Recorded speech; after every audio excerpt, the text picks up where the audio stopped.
نے کوئی کپڑے پہنے کسی جگہ پہ آپ نے دن میں 1 سے 2 منٹ یہ کرنا ہے. اس کو کہتے ہیں جمپنگ ایکسرسائز. آپ نے بالکل اپنی ٹانگیں سیدھی رکھنی ہے, اس پوزیشن میں جمپ کرنا ہے. اب اس جمپ سے ہو یہ رہا ہے کہ ہمارے جو سارے جوڑ ہیں اس کے اوپر اللہ پاک نے مکینو ریسیپٹر رکھے ہوئے ہیں. جوڑ کے اوپر اللہ پاک نے سگنلز کے لیے کچھ سینسرز رکھے ہوئے ہیں. اس جمپنگ ایکٹیویٹی سے وہ سینسر ایکٹیویٹ ہوتے ہیں اور ہمارے جوڑوں کو خوراک ملتی ہے اور وہ ہیلدی رہتے ہیں. اب وہ لوگ جنہیں دردیں نہیں ہیں اور وہ چاہتے ہیں دردیں نہ ہوں, وہ یہ روزانہ کریں. لیکن وہ لوگ جن کو آلریڈی دردیں ہیں وہ یہ نہیں کر سکتے. ان کو یہ والی ایکٹیویٹی کرنے کا ان کا حل یہ ہے کہ وہ جمپ نہ کریں, صرف اور صرف ہیل ڈراپ کریں. مطلب پنجے کے بال لائیں اور ایسے نیچے گر جائیں, جسم بالکل ڈھیلا ڈالا, پنجے کے بال لائیں ایسے نیچے گر جائیں اور ٹانگیں بالکل سیدھی رکھیں گے. اس میں جمپ اب یہ جمپ نہیں کر رہے, اب یہ جمپ نہیں ہے. یہ وہ والے لوگ ہیں جنہیں دردیں ہیں, گھٹنے میں درد ہے, کمر میں درد ہے. آپ نے سب سے پہلے اپنے پاؤں اٹھانے ہیں, اوکے, پاؤں زمین پہ مارنے ہیں, پھر کھڑے ہونا. اچھا, اس سے پھر وہی میکینزم ایکٹیویٹ ہو رہا ہے کہ جوائنٹ کے مکینو ریسیپٹر ایکٹیویٹ ہوتے ہیں, سینسرز ایکٹیویٹ ہوتے ہیں اور اس ہڈی کو بنانے کے لیے اوسٹیوبلاسٹ ایکٹیویٹ ہو جاتے ہیں. جس طرح پش اپ کرتے ہیں, جس کو کہتے ہیں عام زبان میں ڈنڈ لگانا, پش اپ کی پوزیشن میں آپ نے آنا, لیکن آنا اس طرح کہ اس سے تھوڑا سا دور ہو جائیں گے, آگے کی طرف بینڈ ہوں گے, تھوڑا سا پش کیا پھر واپس پش کیا, یعنی کہ دیوار کے ساتھ فاصلہ رکھنا ہے. پیر کا بھی آپ کا فاصلہ ہے اور آپ نے پاؤں جو ہے بالکل سیدھے رکھے ہیں. ہاں, پاؤں بالکل سیدھے, ٹانگیں بالکل سیدھی, کمر بالکل سیدھی, لیکن بازو سے ایسے دھکا دے کے پھر واپس آنا ہے. کئی جگہوں پہ گئی تو لوگ آ کے مجھ سے بلکہ ان کا پرسنلی نمبر بھی مانگے تھے. کوئی بزرگ کافی ایسے تکلیف میں تھے پیشنٹس جو مجھے خاص ریکویسٹ کر رہے تھے. میں نے ان کے نمبر اپنی ٹیم سے لے کے خاص دیے بھی. میں نے کہا کہ ان سے بات کرا دیجیے گا اور ڈاکٹر سلمان کو بولیے گا کہ پیسے نہیں لینے کوئی. تو مجھے ان کا پتہ ہوتا ہے کہ یہ پیسوں کی دکان نہیں چمکا رہے تھے, اس لیے میں نے یہ میسج بھی کروایا. میں نے کہا ان سے پیسے کوئی نہ لے, جبکہ وہ صاحب حیثیت تھے. مگر صاحب حیثیت یا پیسے یا نہ ہونا یہ فرق نہیں ہوتا. کبھی کسی کی مدد کر دینا, کسی کے لیے اچھا راستہ کھول دینا, کسی کو آرام دینا, سکون دینا, کسی کی تکلیف میں اس کو ایک تھوڑا سا پیس آف مائنڈ دینا, یہ بڑا ثواب کا کام ہوتا ہے. تو میں ہمیشہ ایسے لوگوں کو ترجیح دیتی ہوں اور ہمارے پلیٹ فارم کے لیے وہ سارے ہمارے لیے بہت محترم ہیں. آج ہم جس ٹاپک پہ بات کریں گے ناظرین وہ ہے آرتھرائٹس.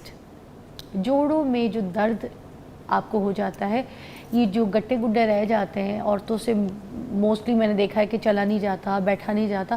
زیادہ ایشوز ویسے مرد بہت کام کرتا ہے, باہر دوڑتا بھاگتا ہے, اس میں ہونے چاہیے, مگر ہمارے پاکستان میں دیکھنے میں عورتوں میں زیادہ یہ بیماری جو ہے دیکھی جاتی ہے. اس وجہ سے بھی کیونکہ بچے پیدا کرتی ہیں, گھر کے کام کرتی ہیں, گھر کے کام کاج میں جب ان کا اٹھک بیٹھک جو ہے وہ بہت برے طریقے سے ہوتا ہے کہ اگر کوئی چیز نیچے زمین سے اٹھانی ہے یا تپڑی دینی ہے تو پھر ڈائریکٹ جو ہے پورا بیٹھ کے کوئی کام کریں, اٹھائے, نہ کہ وہ کھڑے کھڑے جھکنا, ایسی پوزیشن, کھڑے کھڑے بچوں کو گود اٹھانا. یہ نہیں کہ پہلے پورا بیٹھیں پھر بچوں کو گود اٹھائیں پھر اٹھیں. بڑی ذمہ داریاں ہوتی ہیں جس میں یہ ایکسرسائز جو روزمرہ کی ہے ہمیں کہ اس طریقے سے ہم اپنے کام کرنے چاہیے وہ چھوڑ دیتے ہیں. تو آج اس پہ بات کریں گے کہ کیا کیا وجوہات ہوتی ہے. یہ تو میں ایک آپ سے بات کر رہی ہوں ایک وجوہات, بٹ یہ آپ کو ڈیٹیل میں بتائیں گے ڈاکٹر سلمان کہ کیا کیا وجوہات ہوتی ہیں جن کی وجہ سے جوڑوں کا درد ہوتا ہے. ٹھیک ہے جی, السلام علیکم. وعلیکم السلام. ڈاکٹر سلمان بتائیے جوڑوں کا درد ہوتا کیوں ہے؟ اصل میں ہمارے جوڑوں کو اللہ پاک نے بنایا اس طرح کا ہے کہ اس کو خوراک صرف اور صرف تب ملے گی جب موومنٹ ہوگی. آپ اپنے ہاتھ کو نہیں ہلائیں گے, اس کے جوڑوں کو خوراک نہیں ملے گی.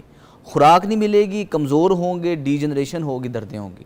ماڈرن لائف سٹائل کے اندر ہماری فزیکل ایگزرشن ہے ہی نہیں, ایکٹیویٹی ہے ہی نہیں. لگاتار بیٹھنا, 10-12 گھنٹے لگاتار بیٹھنا, ہماری جسم کو اللہ پاک نے بنایا ہی نہیں ہے اتنا بیٹھنے کے لیے.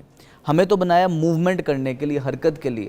ہر جوڑ کو موومنٹ سے خوراک ملتی ہے. تو یہاں تو اگر ہلکی آنچ پہ کچھ ہو جائے, چوٹ لگ جائے یا تھک جائے تو بس یہ کہتے ہیں آرام چاہیے, باڈی کو آرام دو, باڈی کو ریسٹ دو. تو یہ جو ریسٹ ہے اسی چکر میں تو بیٹھے رہتے ہیں. ایسے کہیں نہ کہیں ہم نے تھکاوٹ ہونے کو اور درد ہونے کو, کمزوری ہونے کو آپس میں ملا دیا ہوا ہے. تھکاوٹ ایک اور چیز ہے, ڈی جنریٹو پروسیس ایک اور چیز ہے. سر جو ایک بندہ آفس میں بیٹھ کے جاب کر کے آتا ہے جو کہ 6 سے 8 گھنٹے کی ہوتی ہے اس کی کوئی شفٹ, وہ لگا کر بیٹھ کے ایک سٹنگ پلیس میں لیپ ٹاپ پہ یا کھاتا پوٹی میں کام کرے گا. اس کے بعد وہ گھر آئے گا, وہ یہ شو کرے گا کہ میں نے اپنا ٹائم پورا کر لیا, میں بڑا تھکا ہوں, میں سونے جا رہا ہوں.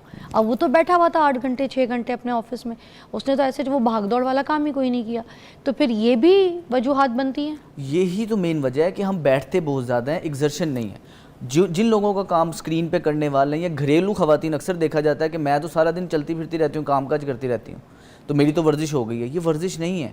آپ کو اسپیشل اپنے لیے ٹائم نکالنا بہت ضروری ہے اگر آپ جوڑوں کے دردوں سے محفوظ رہنا چاہتے ہیں. تو اگر ہم سارا دن چلتے پھرتے رہیں گے, ہمارے جسم کے اندر وہ ایکسرسائز والے ہارمونز اس طرح نہیں پیدا ہوتے. جب آپ اسپیشل 15 منٹ کی نیت کر کے کہ میں نے 15 منٹ واک کرنی ہے یا 15 منٹ کوئی بھی ایکسرسائز وہ ہم سکھائیں گے بھی, آپ نے وہ کرنی ہے, تو اس کے اندر جو آپ کے جسم کے اندر کیمیکل چینجز آتے ہیں وہ زیادہ ایکٹیو آپ کو کرتے ہیں. تو کوشش یہ رکھیں کہ بجائے کہ دردے میں مبتلا ہونے کے بعد ڈاکٹر کے پاس ویٹنگ پہ جا کے ٹائم گزارنا ہے, اپنے اوپر ابھی تھوڑا سا ٹائم نکال لیں سارے دن کے اندر, آدھا پونا گھنٹہ روزانہ کی ایکٹیویٹی کریں, چاہے آپ جتنے مرضی تھکے ہوئے ہیں, حرکت رکھیں. حرکت بہت ضروری ہے. اچھا ناظرین, زبردست ٹاپک کے اوپر آج بات کر رہے ہیں. یہ جو جوڑے گڈے گڈے رہ جاتے ہیں اور یہ بڑی تکلیفیں ہوتی ہیں, اس کے علاج کے اوپر آج بات کر رہے ہیں. تو ایک تو مجھے یہ بتا دیجیے گا کہ کس ایج سے شروع ہوتی ہیں ایشوز جو ہے موسٹلی؟ اب تو بچے بھی یہ بول رہے ہوتے ہیں دردیں ہو رہی ہیں ٹانگوں میں, تھوڑا سا بھاگتے ہیں تو کہتے ہیں کمر میں درد ہو گئی. یہ کیا ہے؟ پہلے زمانے میں یہ والے مسئلے ہوتے تب تھے جب مریض کی عمر 50 سال سے اوپر جاتی تھی. اچھا. اب جب سے کووڈ گزرا ہے, اس سے پہلے ہماری ڈائٹ اور لائف سٹائل ویسے نہیں ٹھیک تھا. کووڈ نے ہمیں ریسٹرکٹ کر دیا تھا کچھ دیر کے لیے, گھر کے اندر رہنا, انڈور رہنا, باہر نہیں جانا, گیدرنگز میں نہیں جانا. اس کی وجہ سے وائٹامن ڈی کی ڈیفیشنسی بہت زیادہ بڑھنا سٹارٹ ہوگی لوگوں میں. لوگوں میں میل ملاپ کم ہو گیا, جمز کے اندر آلریڈی لوگ نہیں جاتے تھے اور جانا بند کر دیا, واک کے لیے آلریڈی نہیں جاتے تھے اور جانا بند کر دیا. انڈور ایکٹیویٹی ساری محدود ہوگی. بچے پہلے اسکول جا کے پڑھتے تھے, فزیکل ایجوکیشن کا لیکچر ہوتا تھا, اب وہ بھی ختم ہو گیا, ساری ایجوکیشن آپ کی اسکرین پہ آ گئی ہے. اس کی وجہ سے ایج سے پہلے ڈیجنریٹیو پروسیس آپ کا ایکسلریٹ کر گیا, بڑھ گیا, اور یہ آپ کے لیے پھر یہ مسئلے سٹارٹ ہو گئے. اب اس کو ریورس کرنا بھی ویسے ہی آسان ہے. ایک ٹرم بولی جاتی ہے, اسے کہتے ہیں موشن از لوشن. اگر ہم اپنے جوائنٹس کو موومنٹ میں رکھیں گے, اس کے اندر قدرتی طور پہ ہر جوڑ کے اندر اللہ پاک نے لبریکیشن رکھی ہوئی ہے. وہ موومنٹ ہوتی رہتی ہے, جوڑ کو خوراک ملتی رہتی ہے, وہ لوشن ملتا رہتا ہے. لیکن جب ہم کسی جوائنٹ کو روک دیں گے, موومنٹ ہی نہیں کریں گے, مطلب باتھ روم میں نیچے بیٹھ رہے ہیں آپ نے بند کر دیا, کلچر چینج ہو گیا, اب ہم ویسٹرن ٹوائلٹ یوز کرتے ہیں, جس کی وجہ سے سارے دن میں آپ سوچیں اگر ہم ویسٹرن ٹوائلٹ یعنی کہ کموڈ استعمال کر رہے ہیں, ہمارا گھٹنا پورا فولڈ ہوتا ہی نہیں ہے. جب ہمارا گھٹنا پورا فولڈ ہی نہیں ہوتا, اللہ پاک نے تو پورا فولڈ ہونے کے لیے بنایا, تو اس کو پھر خوراک نہیں ملتی, جس کی وجہ سے ڈیجنریٹیو پروسیس کا سٹارٹ ہوتا ہی آپ کا یہاں سے ہے کہ آپ کا گھٹنا فولڈ نہیں ہو رہا. ہماری عبادت ہے نماز میں تشہد میں بیٹھنا, پورا گھٹنا فولڈ کرنا. جیسے ہی ہلکا پھلکا گھٹنے میں مسئلہ آتا ہے, کمر میں مسئلہ آتا ہے, ڈاکٹر پہلی دفعہ آپ شروع میں منع کر دے گا کہ آپ نے نیچے نہیں بیٹھنا, سیڑھیاں نہیں چڑھنی, کرسی پہ زمین پہ نہیں بیٹھنا. یہ ساری پریکاشن پہلے ایڈ کر دیتے ہیں. لوگوں نے اپنی جان نماز بدل دی ہیں. آپ نے دیکھا ہے کہ جان نماز کے نیچے اتنا زیادہ ملٹی فارم لگانا ملٹی فارم آ گیا, چیئرز آ گئی ہیں نماز والی, چیئرز آ گئی ہیں نماز کی. یار تو پہلے مسجدوں میں نمازی زیادہ ہوتے تھے, کرسیاں کم, اب تو کرسیاں بہت زیادہ ہو گئی. پڑھتے تھے لوگ, نہ چٹائی چپتی تھی نہ کچھ ہوتا تھا, دریوں پہ پڑھتے تھے. اب تو فوم والی جان نماز ہے, مطلب اس فوم والے میں آپ کیا بستر پہ کھڑے ہو کے آپ سے کوئی نماز پڑھی جائے گی. تو ہمیں واپس اپنے نیچرل میکینزم کی طرف آنا پڑے گا کہ نیچر نے ہمیں کس طرح ڈیزائن کیا, وہ ایکٹیویٹی کے لیے ڈیزائن کیا. وہ ایکسرسائزز کچھ ایکٹیویٹیز ایسی ہیں کہ اگر آپ سٹارٹنگ کے اندر ابھی اپنی روٹین کے اندر جاری رکھیں, اگر آپ کی عمر 30 سال سے اوپر ہو رہی ہے, آپ چاہتے ہیں کہ آپ کو ڈیجنریشن نہ شروع ہو, آپ کی ہڈیاں مضبوط رہیں, کیلشیم کا مسئلہ, وائٹامن ڈی کا مسئلہ, اس چیزوں سے آپ کی جان چھوٹی رہے, ڈائٹ کو اچھی کرنے کے ساتھ ساتھ آپ کو یہ ایکسرسائزز کچھ ہم ایڈ کروائیں گے, وہ کرنا شروع کریں, انشاءاللہ آہستہ آہستہ اس میں بہتری آنا سلمان بھائی شروع کرتے ہیں, بتاتے ہیں چلیں یہ کچھ ایکسرسائزز جو گھر پہ بیٹھ کے میری بہنیں کر سکیں. اور اچھا, سب سے پہلے تو ہے کھڑے ہو کے ورزش کرنی ہے. اوکے, ہم کیا کریں گے, یہ ایکٹیویٹی اتنی آسان ہے, آپ نے کوئی کپڑے پہنے, کسی جگہ پہ آپ نے دن میں 1 سے 2 منٹ یہ کرنا ہے. اس کو کہتے ہیں جمپنگ ایکسرسائز. آپ نے بالکل اپنی ٹانگیں سیدھی رکھنی ہے, اس پوزیشن میں جمپ کرنا ہے. اب اس جمپ سے ہو یہ رہا ہے کہ ہمارے جو سارے جوڑ ہیں اس کے اوپر اللہ پاک نے مکینو ریسیپٹر رکھے ہوئے ہیں. جوڑ کے اوپر اللہ پاک نے سگنلز کے لیے کچھ سینسرز رکھے ہوئے ہیں. اس جمپنگ ایکٹیویٹی سے وہ سینسر ایکٹیویٹ ہوتے ہیں اور ہمارے جوڑوں کو خوراک ملتی ہے اور وہ ہیلدی رہتے ہیں. اب وہ لوگ جنہیں دردیں نہیں ہیں اور وہ چاہتے ہیں دردیں نہ ہوں, وہ یہ روزانہ کریں. لیکن وہ لوگ جن کو آلریڈی دردیں ہیں وہ یہ نہیں کر سکتے. ان کو یہ والی ایکٹیویٹی کرنے کا ان کا حل یہ ہے کہ وہ جمپ نہ کریں, صرف اور صرف ہیل ڈراپ کریں, مطلب پنجے کے بال لائیں اور ایسے نیچے گر جائیں, جسم بالکل ڈھیلا ڈالا, پنجے کے بال لائیں ایسے نیچے گر جائیں, اور ٹانگیں بالکل سیدھی رکھیں گے. اس میں جمپ, اب یہ جمپ نہیں کر رہے, اب یہ جمپ نہیں ہے. یہ وہ والے لوگ ہیں جنہیں دردیں ہیں, گھٹنے میں درد ہے, کمر میں درد ہے, لیکن ہڈیاں بھی مضبوط رکھنی ہیں. فوراً ہی چھوڑ دینا ایسے. ہاں ایسے. اچھا, جب ایسے آپ نیچے آنا ہے تو جھٹکے سے آنا ہے. جھٹکے سے آنا, ہلکا سا جھٹکا لگے گا, لیکن یہ جھٹکا اتنا ہونا چاہیے کہ آپ کی درد جو موجودہ ہے وہ بڑھے نہ. اور ایڑیوں پہ کتنی دیر؟ اتنی دیر؟ ہاں پنجے کے بل آ کے واپس ایڑی کے بل گر جانا ہے اس طرح اوپر سے نیچے. اگر تو آپ کو ایڑی پہ درد ہو رہی ہے تو آپ جوتا نرم والا پہن لیں یا سرفیس نرم والے رکھ لیں.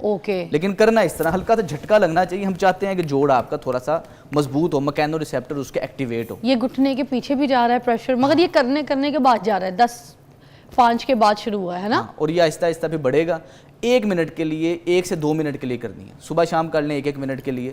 یہ بڑی بہترین ورزش ہے, کوئی بھی کر سکتا ہے. دوسری ایکسرسائز ہم نے بیٹھ کے اس پوزیشن میں, اب ایک سکواٹس کا سب کو پتا ہوگا کہ اٹھ بیٹھک کرنی ہے. سارے دن میں کئی دفعہ ہم اٹھتے ہیں بیٹھتے ہیں. اب یہ جو سکواٹ ہے یہ اس طرح کیا ہے کہ آپ نے سب سے پہلے اپنے پاؤں اٹھانے ہیں, پاؤں زمین پہ مارنے ہیں, پھر کھڑے ہونا ہے. اچھا اس سے پھر وہی میکینزم ایکٹیویٹ ہو رہا ہے کہ جوائنٹ کے مکینو ریسیپٹر ایکٹیویٹ ہوتے ہیں, سینسرز ایکٹیویٹ ہوتے ہیں, اور اس ہڈی کو بنانے کے لیے اوسٹیوبلاسٹ ایکٹیویٹ ہو جاتے ہیں اس جگہ. سانس بھی شروع ہو رہا ہے پھولنا ہلکا ہلکا. ہاں آہستہ آہستہ جب چونکہ زور لگے گا, اور اس میں ناک سے سانس لیتے رہیں. اور یہ بھی آپ نے 1 منٹ کے لیے کرنا ہے. وہ لوگ جو فٹ ہیں, ایکٹیو ہیں, جنہیں دردیں نہیں ہیں, وہ تو آرام سے ہاتھ سیدھے رکھ کے یا ادھر رکھ کے کر سکتے ہیں. لیکن جن لوگوں کو آلریڈی دردیں ہیں, بڑے ہی احتیاط سے یہ کریں, ہاتھ ادھر رکھیں پھر اٹھیں, یعنی کہ تھوڑا سا ہاتھ پہ بھی زور شفٹ ہو جائے. پاؤں تھائیز کے اوپر ایسے رکھ کے اٹھ جائے. تیسری ورزش جو سب سے ضروری ہے وہ یہ ہے کہ یہ ہم ڈیلی روٹین میں کرتے ہیں. اس کو کہتے ہیں فارمرز کیری. کوئی وزن لے لیں, یہ بوتل ہے اس ٹائم میرے پاس, آپ نے کوئی بھی چیز بازار سے دہی لینے گئے ہیں, کچھ بھی کرنے گئے ہیں, ایک ہاتھ میں پکڑنا ہے, کمر رکھنی بالکل سیدھی. اب یہاں میں سیدھا تھوڑا سا چل کے دکھاؤں گا. کمر بالکل سیدھی ہونی چاہیے. اس پوزیشن میں آپ نے چلنے کی کوشش کرنی ہے. اچھا اب اسے ہو یہ رہا ہے کہ میری جسم کے اوپر ایک سائڈ سے پریشر پڑ رہا ہے, ایک سائڈ سے. اس کو بیلنس رکھنے کے لیے میں نے اپنی کمر سیدھی کی ہوئی ہے, جس کی وجہ سے یہ والے مسل دب رہے ہیں, یہ والے مسل ایکٹیویٹ ہو رہے ہیں. ویٹ اتنا ہی لینا ہے؟ ویٹ بڑا بھی ہو سکتا ہے لیکن اتنا جو آپ برداشت کر سکیں. اگر آپ جم میں آپ ڈمبل سے کر لیں, اگر آپ ویسے گھر کے اندر ہیں تو آپ کسی 1.5 لیٹر کی پانی کی بوتل رکھ لیں, کوئی آٹے کا تھیلا رکھ لیں, کوئی بھی چیز جس سے آپ کی درد نہ بڑھے. شوپر پکڑ لیں, آپ کی درد نہیں بڑھنی چاہیے. اور مین اس میں کی یہ ہے کہ آپ نے وزن تھوڑی دیر بعد شفٹ کرنا ہے, دوسرے بازو میں شفٹ کرنا ہے. یعنی کہ جتنا اس سے چلے اتنا ہی دوسرے بازو پہ وزن رکھ کے چلے. ایک مطلب یہ سیٹ کر لیں, پھر دوسرا یہ سیٹ. پھر دوسری بات, اس سے ریڑھ کی ہڈی پہ بھی دباؤ رہتا ہے, سارا جسم بیلنس رہتا ہے. یہ ہڈی کے اوپر جب تک پریشر نہیں پڑے گا ہڈی مضبوط نہیں ہوگی. جس طرح آپ بچے کو اگر گود میں اٹھا کے رکھیں گے, اسے چلنے کے لیے نیچے نہیں چھوڑیں گے, اس پہ پریشر نہیں پڑے گا, وہ گرے گا نہیں, وہ بچہ ساری زندگی بیڈ پہ رہے گا, چل ہی نہیں سکتا. تو سر یہ تو اتنے بھی اگر گھر کے اپنے نارمل کوئی لاؤنج میں کہیں پہ بھی اگر پوزیشن میں کرنا ہے تو کر سکتے ہیں. کر سکتا ہے. کوئی چناؤ میں گراؤنڈ نہیں چاہیے نا. آپ کچھ قدم آگے چلیں, پھر واپس کچھ قدم پیچھے چلیں, اور یہ ٹائم اپنا نوٹ کر لیں. تقریباً آپ نے 2 سے 5 منٹ اس پوزیشن میں کرنا ہے, بازو چینج کر کے. ایک جگہ پہ کرتے رہیں گے تو تھکاوٹ نہ ہو جائے نا, ایک سائڈ کے مسل زیادہ ٹرین ہو جائیں گے, تو یہ آپ سوئچ کرتے رہیں گے.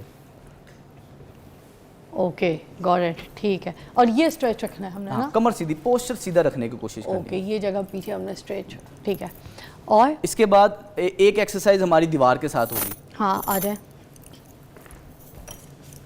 یہ والی یہ آپ نے کسی بھی دیوار کے ساتھ, گھر میں پلر کے ساتھ یا دیوار کے ساتھ, جس طرح پش اپ کرتے ہیں, جس کو کہتے ہیں عام زبان میں ڈنڈ لگانا, پش اپ کی پوزیشن میں آپ نے آنا. لیکن آنا اس طرح کہ اس سے تھوڑا سا دور ہو جائیں گے, آگے کی طرف بینڈ ہوں گے, تھوڑا سا پش کیا, پھر واپس پش کیا, یعنی کہ دیوار کے ساتھ فاصلہ رکھنا ہے.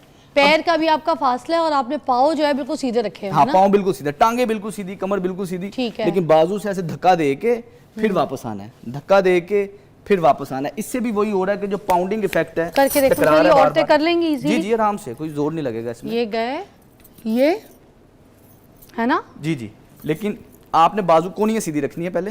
اچھا, اب اس کے اوپر وزن ڈالیں, آہستہ آہستہ ویٹ شفٹ کریں, پھر پیچھے آئیں, اور بازوؤں کے پش سے پیچھے جانا ہے. اچھا, اور ہاتھ پہ دیوار ہلکا سا لگنا چاہیے. بڑا لگ رہا ہے نا. اور درد نہ ہو بس کرتے وقت. جن لوگوں کو آلریڈی درد ہے وہ ہر ورزش احتیاط سے کریں گے. اچھا, دیوار کے ساتھ ہاتھ سے پش کر کے پیچھے جانا ہے. واو واٹ ا اسٹریچ. ایسے پورا نا ایسے یہاں پڑ رہا ہے. سر یہ اچھی ایکسرسائز ہے, بڑی بہترین ایکسرسائز ہے, گھر کی کسی بھی انوائرمنٹ میں ہو سکتی ہے. اچھا.